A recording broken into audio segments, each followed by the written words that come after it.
Hey, my friends, good morning. Derek here from BOM Sucks with another day of BOM Bites, where we feast upon the words of Christ and we do it one bite at a time. So we left off in a little bit of church history with Joseph Smith in Liberty Jail. And this picture by Liz Lemon Swindle has always been one that is very thought-provoking as you see Joseph there in November of 1838. Well, I want to show you a little bit about the quote-unquote Mormon prisoners that were there. This is an interesting picture. I think it was called Windows of Liberty Jail or something to that effect. But this shows you there were actually 6 men in here. And let me just run through them quickly. So you got Joseph Smith, who at the time was in his early 30s. So he received many revelations during this time period. He continued to provide leadership for the church. You've got Hiram, who was there, the brother of Joseph. As you saw in the video yesterday, he saw his infant son when he was brought to Liberty Jail around February 1st of 1839 by his wife, Mary Fielding Smith. That infant was named Joseph Fielding Smith, or Joseph F. You have got Sidney Rigdon, a witness to the most notable events of the Restoration. He was there for all kinds of stuff. Sidney became very ill at Liberty, but he was such an eloquent speaker that he was able to convince a judge to release him for only after 1 month. So Sidney was there 1 month. You got Lyman White, who was known as the Wild Ram of the Mountains. He was a colonel in the Missouri militia, counselor to Joseph.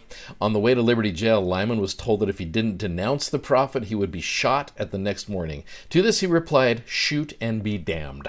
Love that. So you got Alexander McCrae, this guy, tallest man in the jail. He stood 6'6" in his stocking feet. It was said of him that there was not a cowardly hair on his big, red, shaggy head. He later became captain of the Nauvoo Legion and went west with the Saints. He served as a bishop in Salt Lake for 36 years. And you got this gentleman. There's a cool article in Revelations in Context about Caleb Baldwin. He was the oldest man in the group, father of 10, 45 years old. He was a veteran of the War of 1812. He was pulled from his home and severely whipped, leaving scars he would carry for the rest of his life. And his house and his barn were burned to the ground. Caleb struggled physically and emotionally while imprisoned. He went west with the Saints, but died 9 months after his arrival into the valley.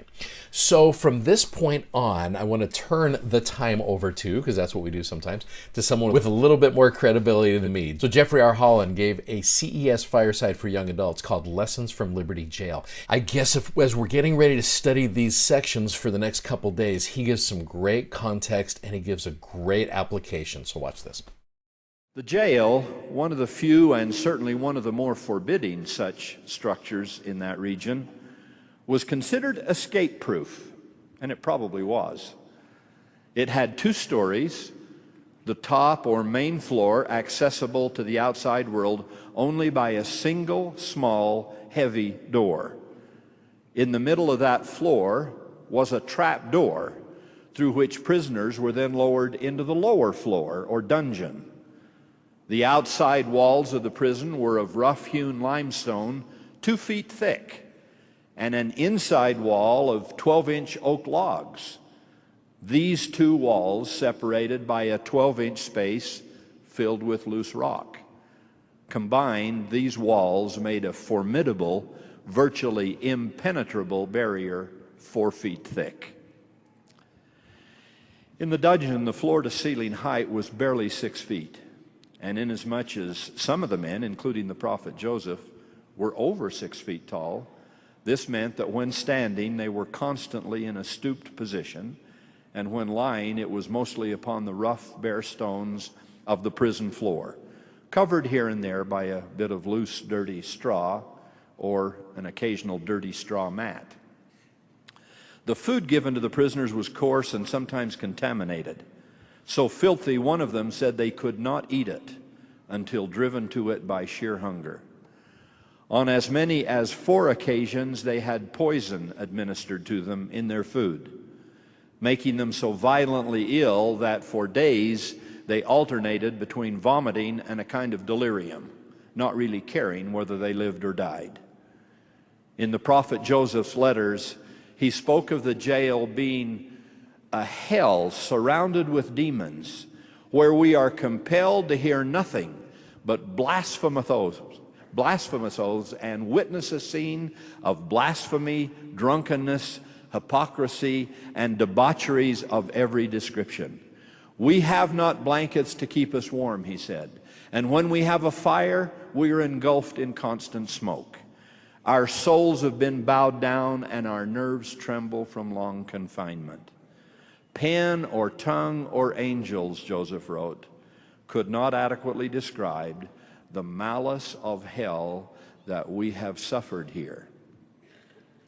And all of this during what by some accounts was considered then the coldest winter on record in the state of Missouri.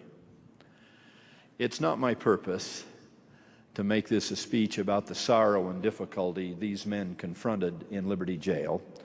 So let me put a few photos on the screen. I apologize that not all in this very large crowd will be able to see them, and conclude this little introductory portion of my message. I promise I have something else in mind to say. Here's a photo of the jail pretty much as it stood at the time Joseph and his brethren were incarcerated there. Here's a photo taken some years later when officers and historians from the church visited the location. I'm not sure with that fellow on top whether he's trying to get out or get in. Here is a cross-section of the church's reconstruction of the prison, which can now be seen at our visitor center there. Note the two-story arrangement with a rope and bucket, the only link between the dungeon and the upper floor. Here's a painting by Liz Lemon Swindle showing Joseph in prayer. Note the forlorn, longing look on Joseph's face. And here's a portrayal by Greg Olson showing how Joseph may have written some of the revelations that came during this imprisonment. And this is my final photo, which leads me to the real message I have come to give tonight.